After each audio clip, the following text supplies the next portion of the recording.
At a local library, Stephen's on the computer typing up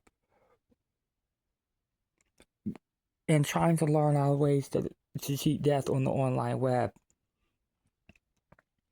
Finding out about a so-called servant of death, in which they have, which he has never heard before, also known as the Crazy Bunny.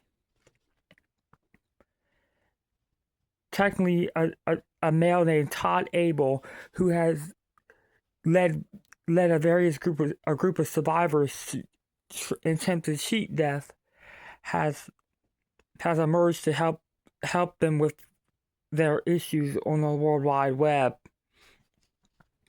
Stephen types in the message to Todd Abel, types in help, I need help, can you help me? Todd immediately responds and says, sure, what is your issue? Stephen says, my friend Jeremy has had a premonition, and now the past is repeating itself. My friends are dying gruesomely one by one. How do I stop this? A moment of silence occurred, and a rush of darkness rushes past Stephen. Stephen looks behind him. Directly at a civilian that I just picked a book off the shelf.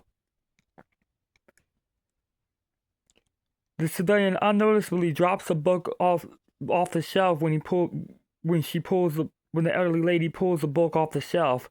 A book falls onto the shelf onto the floor.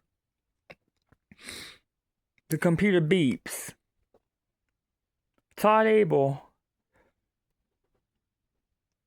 responded to Stephen Chestnut's response. Todd's response was, however, negative. He said, there's no way you can cheat death. Only thing you can do is count on your friends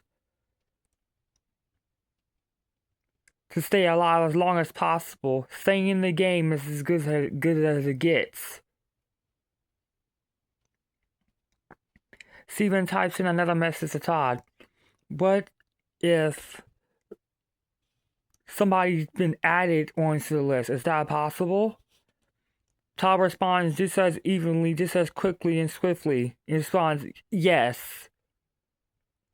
If somebody intervenes into your death and you're not on the list, you can and will be added directly onto death's list.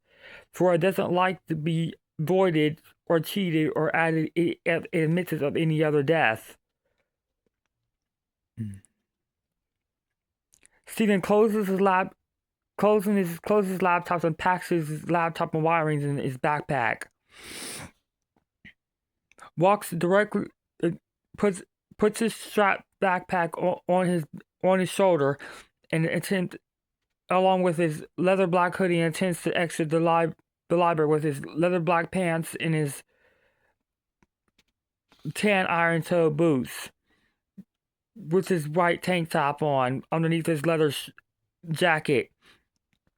Before he passes it up, he stops and stares at the book on the floor.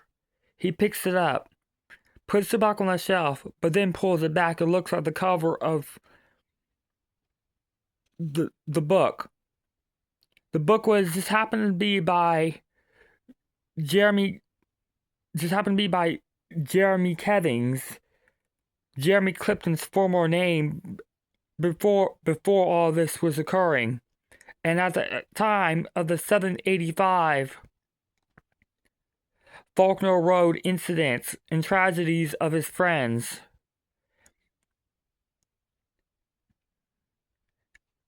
Stephen puts it back on the shelf, however, ripping and tearing the cover in the process. However, as a result of the tearing, he had unnoticed a sign revolving death. The author's name had been gashed in half, directly below the the letter J, and that in a dash upward, dividing the J in half.